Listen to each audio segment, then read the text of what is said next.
Hello दोस्तों, स्वागत है आपका अपने YouTube channel Rohit Goswami law classes में। और आज मैं आपको कराने वाला हूं LLB सेकेंड ईयर। सेमिस्टर है हमारा थर्ड और एक्ट है हमारा पब्लिक इंटरनेशनल लॉ। कोड है हमारा 3002 और क्वेश्चन नंबर है हमारा 3।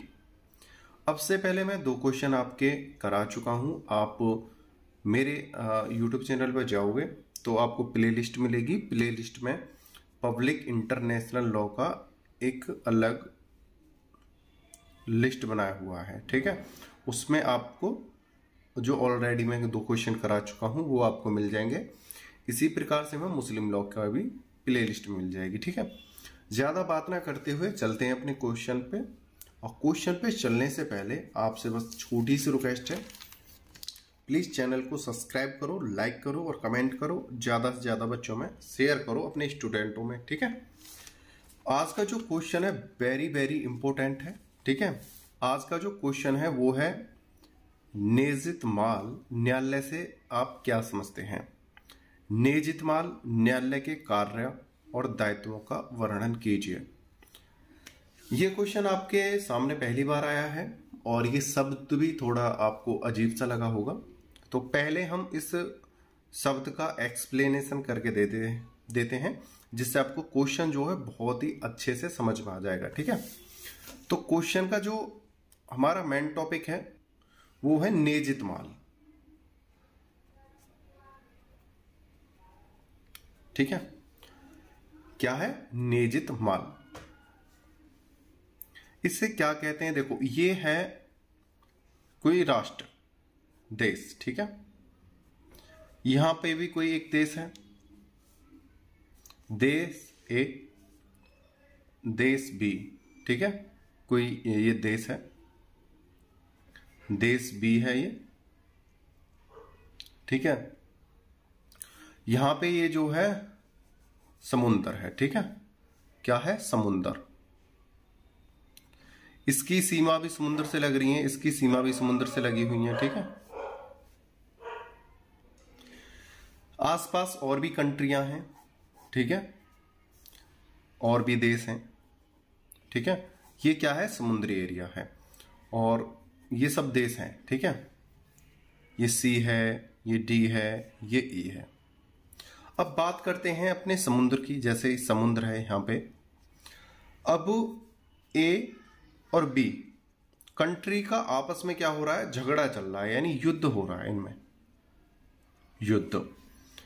अब ए का जो जहाज है, पानी का जो जहाज होता है जिसे हम शिप कहते हैं, जहाज कुछ माल लेकर अपने मतलब इस देश से इन्होंने डी से सामान खरीदा, ए ने डी से सामान खरीदा, लेकिन जो इसका जो रास्ता था वो इस इधर होके ऐसे था, ठीक है।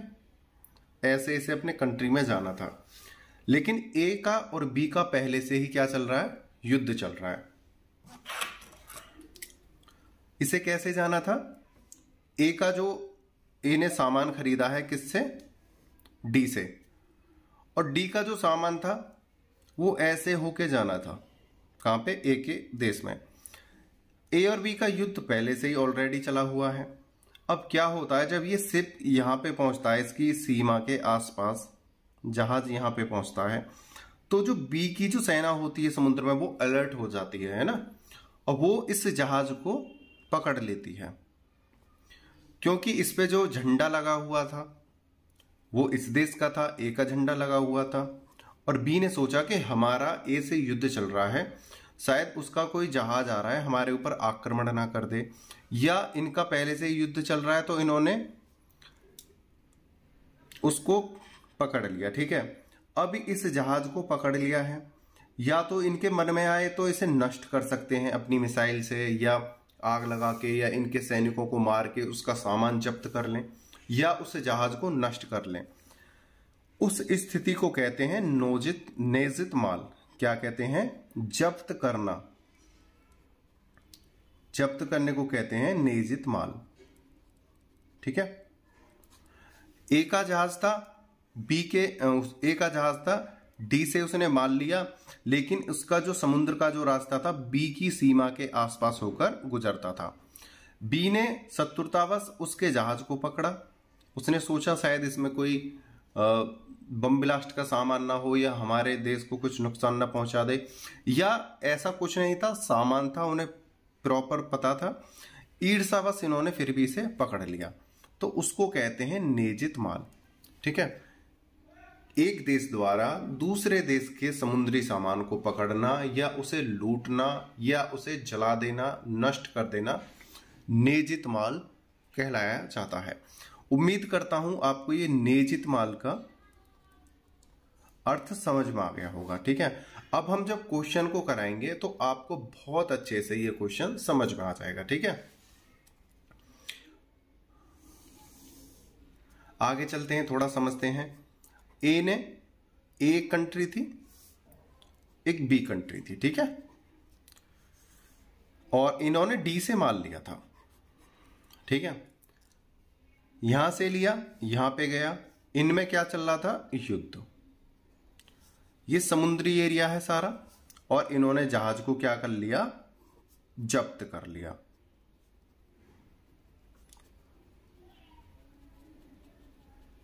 ठीक है, अब बात आती है, अगर नष्ट कर दिया तो भी, पकड़ लिया तो भी, या उसे जाने नहीं दे रहे हैं तो भी।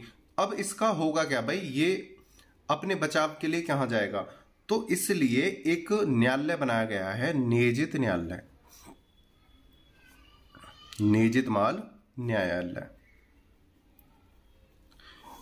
ये वहां पे अपील करेगा, या जो जिस देश ने इसको पकड़ा है, जिस देश ने इसको पकड़ा है, वो उस न्यायालय में अपील करेगा कि भाई हमारे देश के आसपास इनका जहाज आया था, हमने उसे पकड़ा है, या हमें उस पर लगा कि उस पर कुछ ऐसा असला बारूद है जो हमारे देश को नुकसान पहुंचाएगा, हमने उसे नष्ट कर दिया है।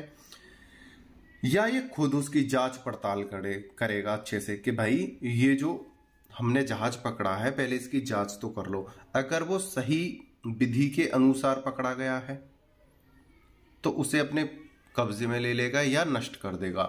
अगर उन्होंने देखा कि भाई ये जहाज अपने तरीके से सही जा रहा था, गलती से आ गया है और इस पे कोई ऐसी सामान नहीं है या कोई ऐसी चीज नहीं है जिससे हमारे देश को या हमको कोई खतरा हो, तो उसे क्या करेगा, छोड़ देगा। ठीक है, और पकड़ लेता है तो उसे बोलेंगे नियोजित माल, और पकड़ने के बाद उसके लिए कहां पे जाएंगे, नियोजित न्यायालय। ठीक है, उम्मीद करता हूं दोनों चीज आपको अच्छे से समझ में आ गई होंगी। अब हम चलते हैं अपने क्वेश्चन की तरफ। देखो इतना एक्सप्लेन किया है, अब जब हम क्वेश्चन को पढ़ेंगे ना, तो जैसे जैसे हम रीड करेंगे, बस पढ़ने से ही ये क्वेश्चन हमारे सेट हो जाएगा। देखते हैं, नियोजित माल न्यायालय से आप क्या समझते हैं? नियोजित माल न्यायालय के कार्यों और दायित्वों का वर्णन कीजिए। नियोजित माल न्यायालय का अर्थ, अंतर्राष्ट्रीय विधि के अंतर्गत वे न्यायालय जो समुद्री युद्ध में छीनी गई या अधिग्रहित की गई। देखो अधिग्रहित माने होता है जब्त करना है। ठीक है, छीनना तो छीनना है ही, और अधिग्रहित यानी कब्जा करना या जब्त करना, की गई बहुमूल्य संपत्ति के हक के निर्धारण के लिए बनाए जाते हैं। अंतर्राष्ट्रीय विधि के अंतर्गत न्यायालय जो समुद्री युद्ध में छीन गई है उसके लिए बनाए जाते हैं। नियोजित माल या अधिग्रहण न्यायालय कहलाते हैं। जैसा कि मैंने आपको बताया था, जैसे हम कोई समुद्र की किसी युद्ध में समुद्र में जाने वाले जहाज से हम माल लूटते हैं या जहाज को जब्त कर लेते हैं, तो उसे नियोजित न्यायालय में ले जाया जाएगा या अधिग्रहित न्यायालय।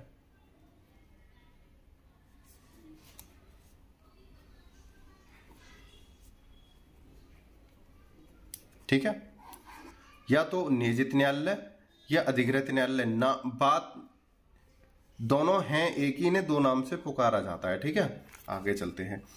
या तो नियोजित माल या अधिग्रहित न्यायालय कहलाते हैं। जो संपत्ति खुले समुद्र में पकड़ी जाती है उन्हें नियोजित माल कहते हैं। देखो मैंने बोला था आप बस पढ़ते रहोगे, आपके दिमाग में कहानी की तरह छपता रहेगा। ठीक है, आगे चलते हैं। बात करते हैं अधिग्रहण की। अधिग्रहण आमतौर समुद्री युद्ध में छीनी गई वस्तुओं के लिए ही प्रयोग होता है। अधिग्रहण यानी कब्जा। यहां से क्वेश्चन आता है भाइयों, ठीक है, 5 नंबर का टिप्पणी में आ जाता है कि अधिग्रहण किसे कहते हैं, ठीक है, या अधिग्रहण लिखा आ जाएगा खाली, उसके ऊपर आपको टिप्पणी करनी पड़ जाएगी। अधिग्रहण आमतौर, यहां पे पर लिख लेना, आमतौर पर समुद्री युद्ध में छीनी गई वस्तुओं के लिए ही प्रयोग होता है। साथ ही इसका प्रयोग जल और थल दोनों प्रकार के युद्धों में जीती गई संपत्तियों के लिए हो सकता है। देखो, नियोजित माल समुद्र की वस्तु के लिए ही किया जाएगा, लेकिन अधिग्रहण हम जल में भी कर सकते हैं और थल में भी कर सकते हैं, ठीक है, जीती गई संपत्तियों के लिए हो सकता है। अतः शत्रु की संपत्ति जो खुले समुद्र में पकड़ी जाती है, समुद्री लूट, नियोजित माल या जय लाभ कहलाती है। जिस माल को हम समुद्र में लूटते हैं या समुद्र में पकड़ते हैं, जल में पकड़ते हैं, उसे नियोजित माल या लूट या जय माल कहते हैं, ठीक है। उम्मीद करता हूं आपको ये अच्छे से समझ में आ गया होगा। कहीं लूट लिखा आ जाए, कहीं जयमाल लिखा आ जाए, तो आप कंफ्यूज ना होना कि हमने तो ये शब्द पढ़ा ही नहीं है, ये कहां से आ गया, तो इसलिए सारे एक्सप्लेन में करता जा रहा हूं, ठीक है। लूट यानी समुद्री लूट, नियोजित माल और तुम्हारा जय लाभ, लाभ कह लो या माल कह लो, ठीक है, बात एक ही है। अब आगे चलते हैं। परंतु इसकी न्यायोचितता तभी मानी जाती है जब अधिग्रहण न्यायालय इसके बारे में निर्णय दे चुका हो।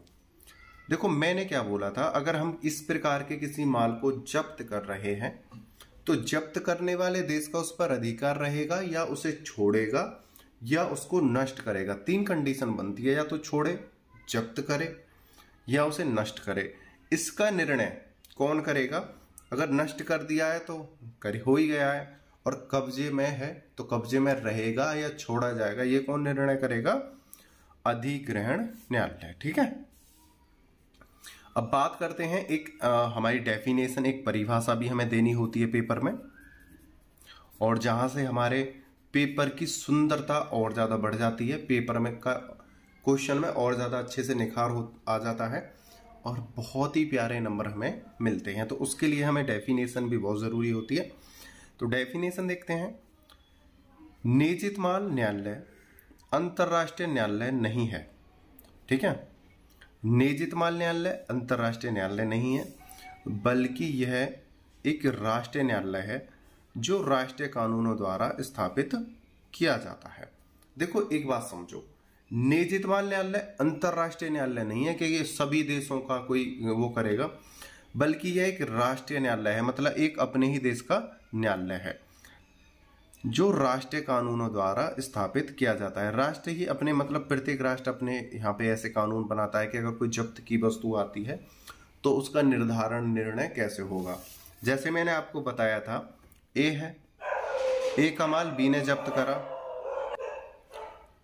तो बी ने जब्त करा तो ये जो निर्णय है कहाँ जाएगा? नियोजित न्यायालय में। जिसने जब्त करा है वो नियोजित न्यायालय लेके जाएगा, और जो विदेश मंत्री होते हैं उसके द्वारा ए यहाँ पर अपनी याचिका लेकर जाएगा कि सर हमारा जो जहाज है, हमारा जो माल है वो गलत नहीं है, वो आपने गलत तरीके से पकड़ा है, उस जिस देश ने पकड़ा है वहां पे जाएगा, ठीक है, उस नियोजित न्यायालय में जाएगा और वहां पे इन चीजों का निर्णय होगा, ठीक है।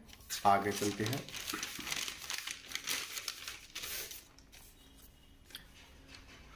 नियोजित माल न्यायालय की प्रक्रिया कैसे होती है, ठीक है।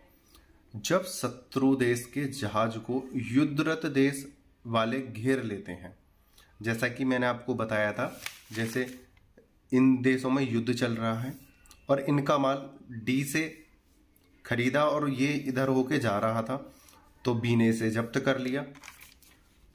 युद्धरत देश वाले घेर लेते हैं तो उसके अधिकार का प्रश्न उठता है कि अब ये किसका माल रहेगा, माल पकड़ने के बाद उसे अपने किसी बंदरगाह पर ले जाया जाता है जहां उसकी जांच पड़ताल की जाती है।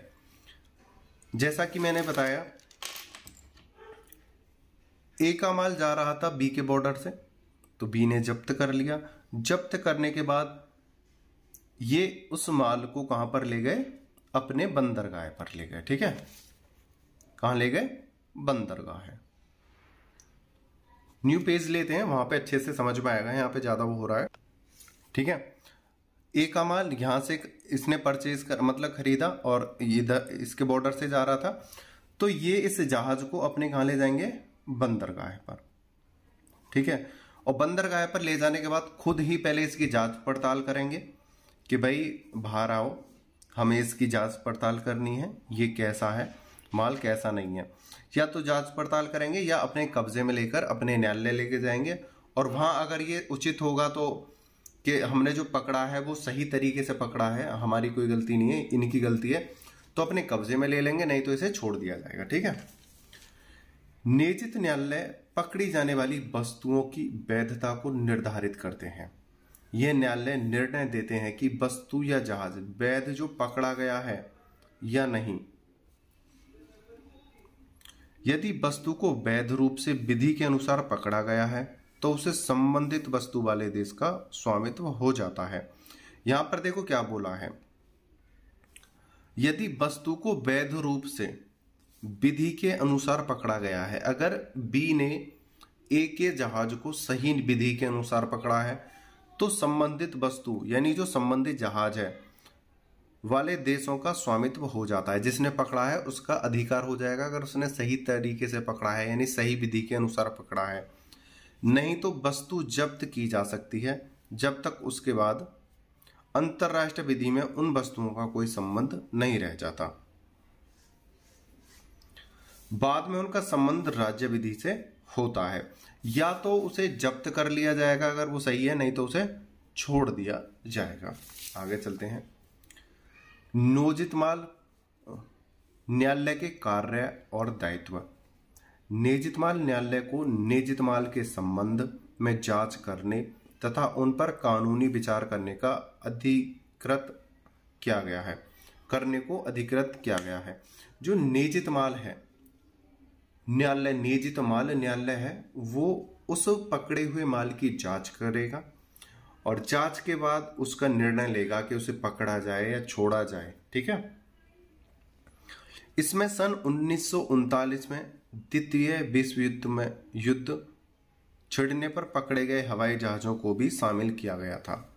देखो यहां पे क्या बोला है, इसमें सन 1939 में द्वितीय विश्व युद्ध छिड़ने पर पकड़े गए हवाई जहाजों को भी शामिल किया गया था।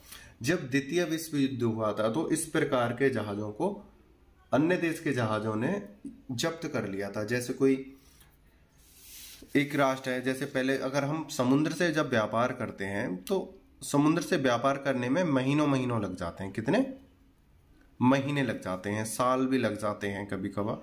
ठीक है, अब ए का जो जहाज है डी से सामान लेके जा रहा है और बी के पास से वो उसे गुजरना है। ठीक है, ऐसे करके उसे गुजरना है।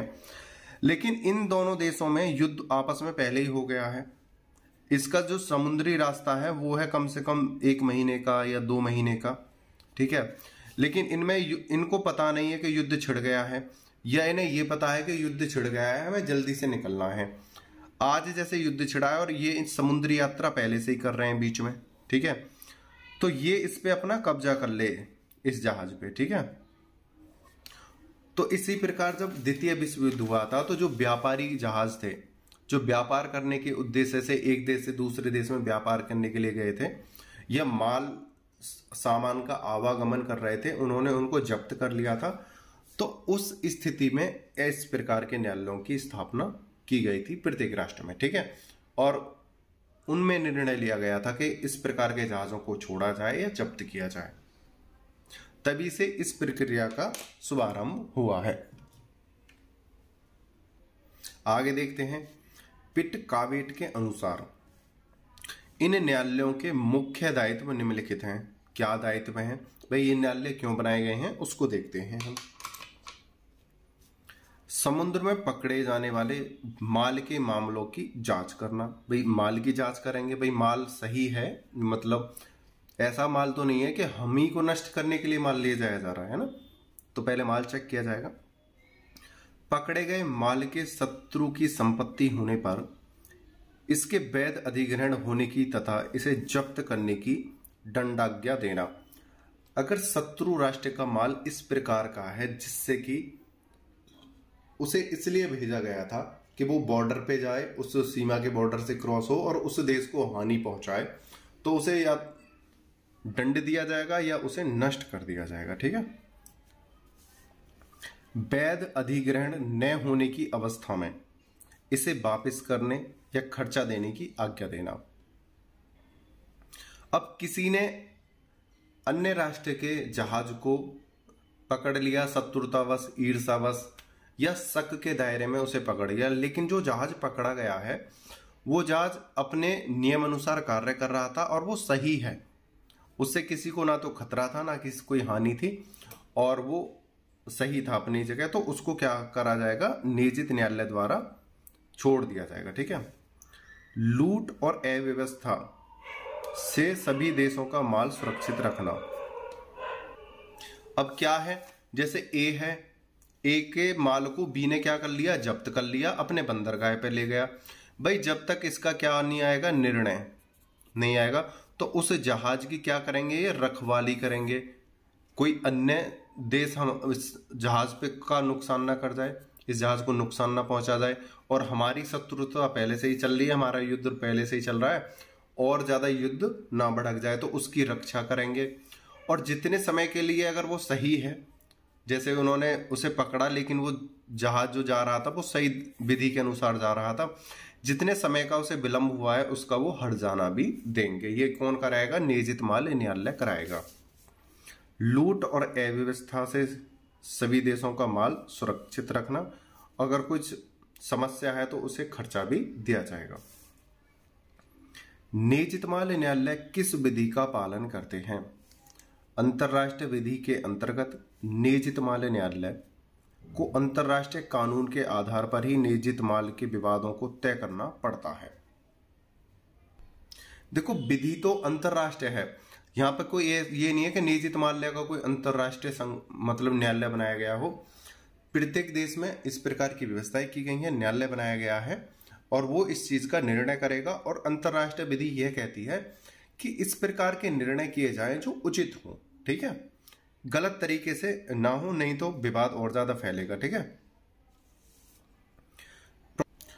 प्रोफेसर ओपेनहाइम के अनुसार राष्ट्र विधि का वह भाग जो कि नियोजित माल न्यायालय द्वारा प्रभावी बनाया जाता है अंतरराष्ट्रीय विधि का अंग होता है। ठीक है, राष्ट्र विधि का वह भाग जो नियोजित माल न्यायालय द्वारा प्रभावी होता है। देखो यहां पे क्या बोला है, राष्ट्र विधि द्वारा क्या होता है, राष्ट्र विधि द्वारा जो लूटे हुए माल के ऊपर जो निर्णय करते हैं न्यायालय, अंतरराष्ट्रीय विधि का अंग होता है। अंतरराष्ट्रीय विधि जब दो राष्ट्रों के बीच कोई संघर्ष होता है या कोई कानूनी व्यवस्था अपनाई जाती है तो अंतरराष्ट्रीय विधि के आधार पर अपनाई जाती है। ठीक है, लेकिन करेंगे ये दो देश ही आपस में। ठीक है। नियोजित माल का नष्ट किया जाना। समस्त विद्वानों द्वारा यह स्वीकार किया जाता है कि यदि पकड़े गए जहाज और माल शत्रु की संपत्ति हैं और उनको कुछ कारणों से किनारे तक ले जाना खतरे से खाली नहीं है तो वे वहीं बिना किसी शिकायत के अवसर दिए नष्ट किए जा सकते हैं।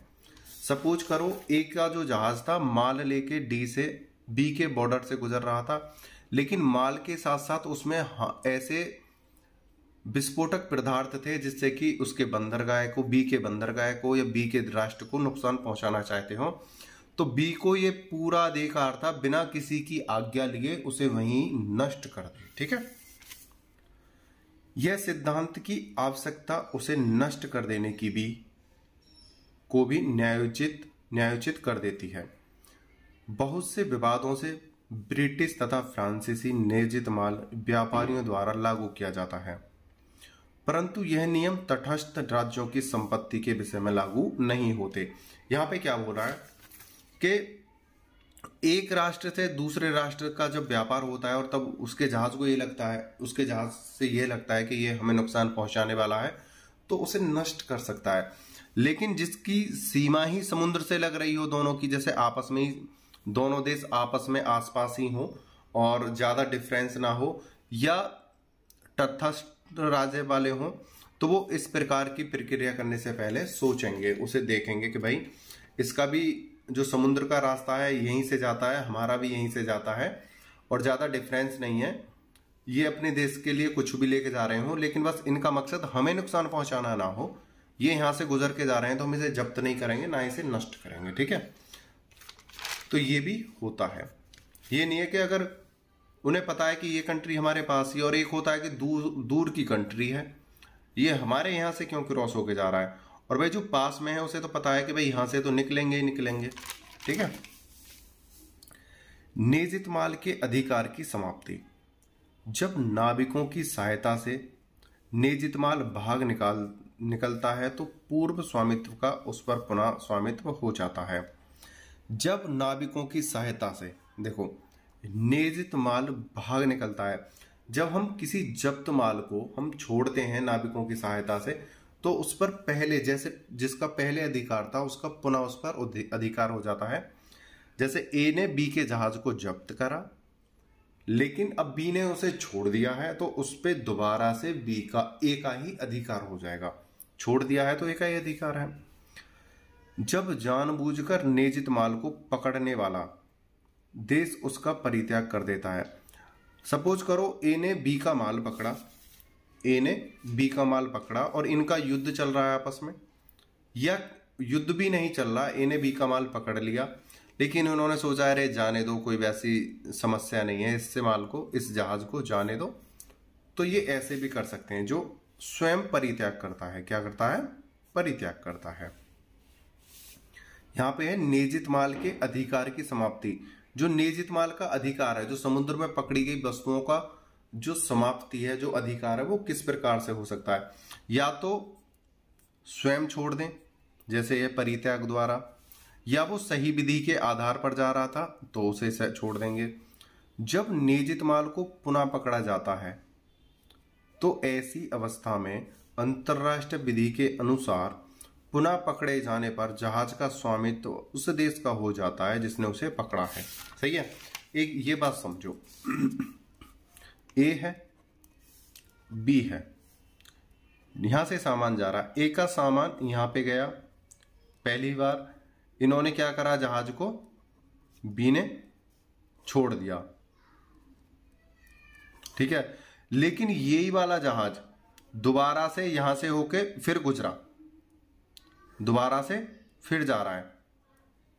तो इस बी ने क्या करा कि पहले हमने आपको एक बार छोड़ दिया था, आप फिर दोबारा से आप यहीं पे आ गए, तो अब ये क्या करेगा, या तो इसे नष्ट कर देगा या जब्त कर लेगा, और ये फिर उसे कभी नहीं छोड़ेगा। अब इस पर कोई सुनवाई या कोई न्यायालय नहीं बैठेगा। अब ये दूसरी बार आया है, इसने वार्निंग दी थी कि दोबारा ना आना, उसके बाद आया है, तो इसे अब छोड़ा नहीं जाएगा। अब इस पे ये जब्त ही रहेगा और इस पर कोई न्यायालय या कोई सुनवाई नहीं होगी, ठीक है। उम्मीद करता हूं नियजित माल न्यायालय का ये क्वेश्चन आपको अच्छे से समझ में आया होगा। अगर आपका अब भी कोई डाउट रहता है तो आप हमें कमेंट करके बता दीजिएगा, हम कोशिश करेंगे दोबारा से जहां से आपका डाउट है उसे क्लियर करेंगे। और एक बात मैं कहना चाहता हूं, बच्चों के कमेंट आ रहे थे कि सर हमें पीडीएफ चाहिए या किसी पीडीएफ या नोट्स, तो उनके लिए है, आप सेम 3 के 5th एक्ट होते हैं, 5 एक्टों के पीडीएफ आपको मिल जाएंगे 499 499 रुपए में आपको पीडीएफ दे दिए जाएंगे।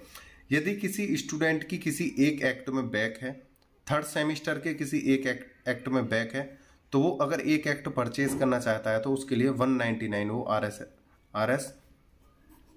पे करके, ये आपको इस नंबर पे पेमेंट करना है 18218074590।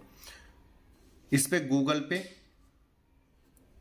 या आप फोन पे कर सकते हो, ठीक है। और वहां पर मेरे नाम से ही आपको नंबर मिलेगा, रोहित सन ऑफ सत्य प्रकाश। आप वहां से भेज सकते हो और आपको तुरंत पीडीएफ दे दिए जाएंगे। और आपसे ये है, जब आप फोन पे या गूगल पे पर पेमेंट करो तो आप उसका स्क्रीनशॉट लेकर इसी नंबर पर व्हाट्सअप कर देना। प्लीज आपसे ये रिक्वेस्ट रहेगी बस कि आप कॉल ना करिएगा, ठीक है। आप कॉल करते हो तो आपको पता है मैं एक इसी फोन से वीडियो बनाता हूँ, और अगर इसी पे कॉल आ जाएगी तो डिस्टर्बेंस होता है, तो इसलिए प्लीज आप कॉल ना करना, मैसेज से मैं आपसे बात कर लूंगा। और अगर आपको हमारी वीडियो अच्छी लगी है तो ज़्यादा से ज़्यादा कमेंट करो, लाइक करो और शेयर करो। आपने वीडियो को अंत तक देखा उसके लिए धन्यवाद। टेक केयर, बाय बाय, जय हिंद, जय भारत।